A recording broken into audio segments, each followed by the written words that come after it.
শুক্রবার এক বিরল ঘটনার সাক্ষী থাকলো পশ্চিমবঙ্গ বিধানসভা। এদিন শাসক হোক বা বিরোধী সব দলেরই বিধায়কদের গাড়ি থামিয়ে তল্লাশি চালালো নিরাপত্তারক্ষীরা। শুধু বাইরের ঝাঁজ দেখেই নয়, গাড়ির ডিকি খুলে চলল খুঁটিনাটি খতিয়ে দেখা। বিধানসভা এলাকা এমনিতেই হাই সিকিউরিটি জোন, সেখানে প্রতিদিনই থাকে কড়া প্রহরা। তবে এমন কড়াকড়ি যেখানে নির্বাচিত জনপ্রতিনিধিদের গাড়িও ছাড় পাচ্ছে না।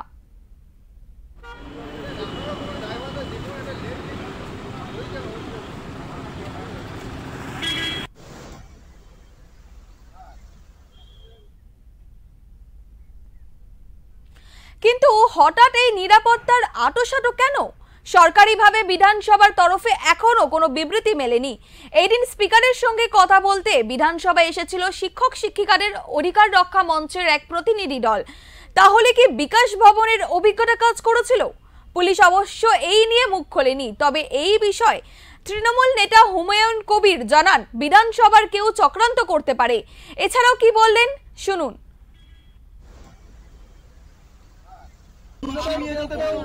চক্রান্ত করতে পারে গাড়িতে তুলসী গাছ নিয়ে যাতে না ঢুকতে পারে।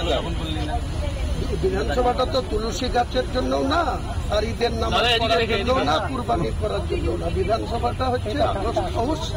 এখানে সংবিধান মেনে স্পিকারের আন্ডারে এখানে আমাদেরকে সবাইকেই স্পিকারকে সম্মান দিতে হবে। ঠিক আছে।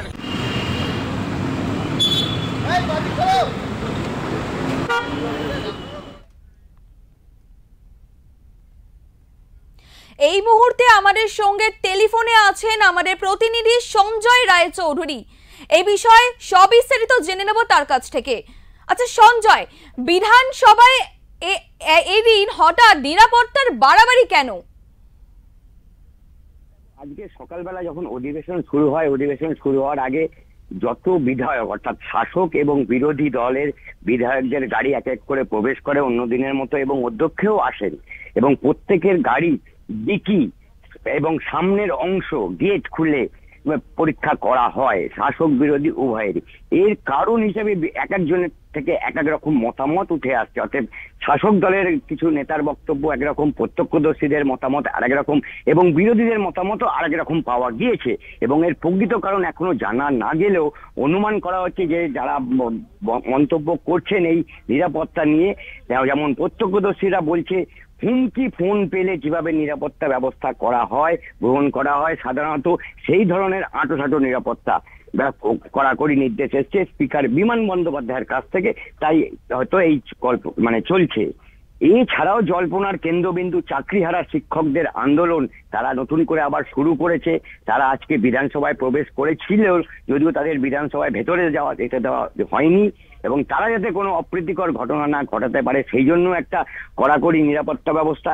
এর পাশাপাশি বিরোধী দল থেকে যেটা বলা হয়েছে যে বিরোধী দলের বিধায়করা যাতে তুলসী এবং গত কয়েকদিন ধরে যে তুলসী মঞ্চ ভাঙা এবং তার পাশাপাশি তুলসী নিয়ে পুলিশের বিভিন্ন মহলে যেভাবে বিরোধী দলনেতা প্রচার করেছেন, এর পাশাপাশি রাজভবনে গেছেন, এবং আজকে এই তুলসী মঞ্চ নিয়ে যাতে বিধানসভায় কেউ প্রবেশ করতে না পারে এই বিধায়কদের বিরোধী দলের, সেই জন্য এই যে কড়া আঁটোসাঁটো নিরাপত্তা বলে দাবি করেছে বিরোধী দলের বিধায়করা। আচ্ছা সঞ্জয়, এই ব্যবস্থা কি বহাল থাকছে নাকি শুধুমাত্র আজকের দিনের জন্যই এই ব্যবস্থা কার্যকর করা হলো?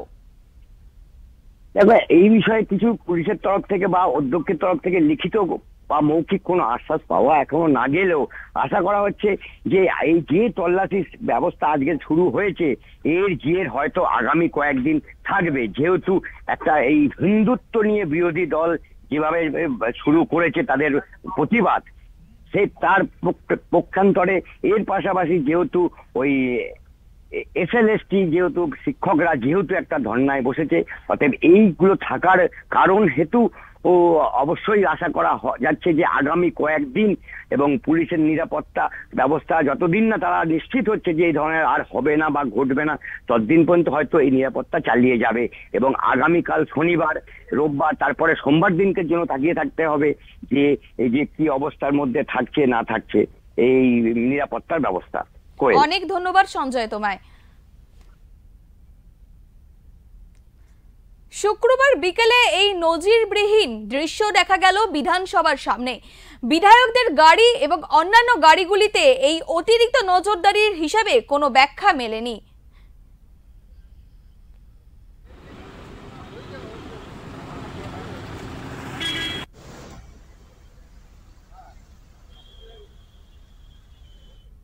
এরকম গুরুত্বপূর্ণ আপডেট পেতে হলে অবশ্যই চোখ রাখবেন ওঙ্কার বাংলার পর্দায়।